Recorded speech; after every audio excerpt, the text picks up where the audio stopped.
I not buy? Ah, Lady Teazle, you might have the power to make me good-humored at all times. Well, I'm sure I wish I had, for I want you to be in a charming, sweet temper at this moment. Do be good-humored now, and let me have £200. 200 pounds? What am I to be in a good humor without paying for it? But speak to me thus, and in faith there is nothing I can refuse you. You shall have it.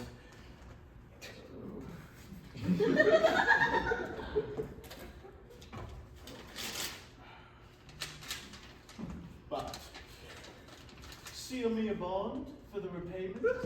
No, there. My note of hand will do as well. And you shall no longer reproach me with not giving you an independent settlement. I mean shortly to surprise you, but shall we always live thus, eh? Oh, I'm sure I don't mind how soon we live off quarrelling, providing you'll own you were tired first. Well, then let our future contest be who shall be most obliging. I assure you, Sir Peter, good nature becomes you. You look now as you did before we were married, when you used to walk with me under the elms and tell me stories of what a gallant you were in your youth and chuck me under the chin you would, and ask me if I thought I could love an old fellow who would deny me nothing. Yes, yes, and you were as kind and attentive. Aye, so I was. And would always take your part when my acquaintance used to abuse you and turn you into ridicule. Indeed. Aye, and when my cousin Sophie had called you a stiff, peevish old bachelor and laughed at me for thinking of marrying one who might be my father, I had always defended you and said, I don't think you so ugly by any means. Thank you. And I dare say you'd make a very good sort of a husband. And you prophesied right. And we shall now be the happiest couple. And never differ again. No, never. Oh.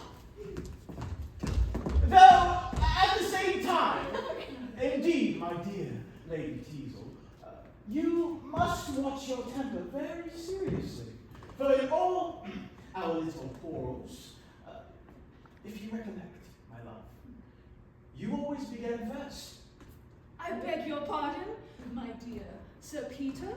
Indeed, you always gave the provocation. Now see, my angel. Take care. Contradicting isn't the way to keep friends. Then don't you begin it, my love. There now! You are going on. You don't perceive, my life, that you are just doing the very thing which you know makes me angry. Nay, you know if you will be angry without cause, my dear. There! Peter. Now you want to quarrel again? No, I'm sure I don't. But if you will be so peevish. There! Who begins first? Why, you, of course. I've said nothing, but there's no bearing your temper. No, madam. The fault is in your own temper. Why, you are just what my cousin Sophie said you would be. Your cousin Sophie is a forward, impertinent idiot!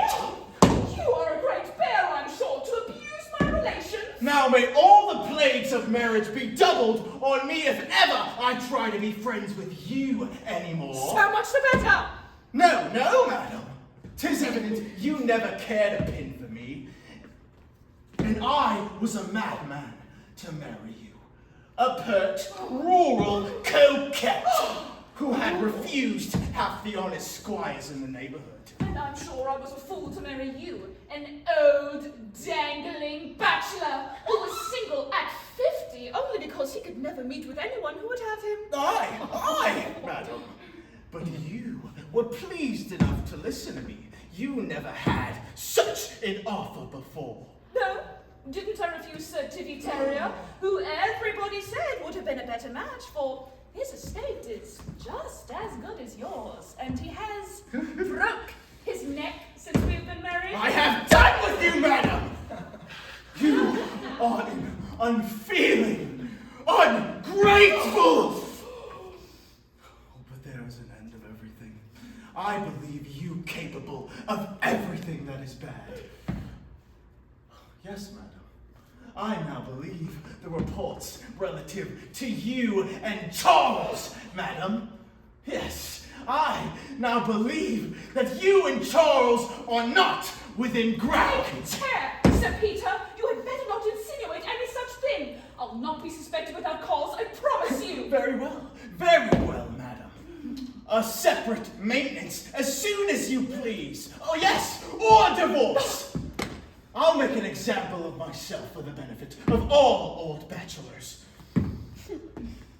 Let us separate, madam. Agreed! We are of a mind once more. Yes. And now we may be the happiest couple and never differ again.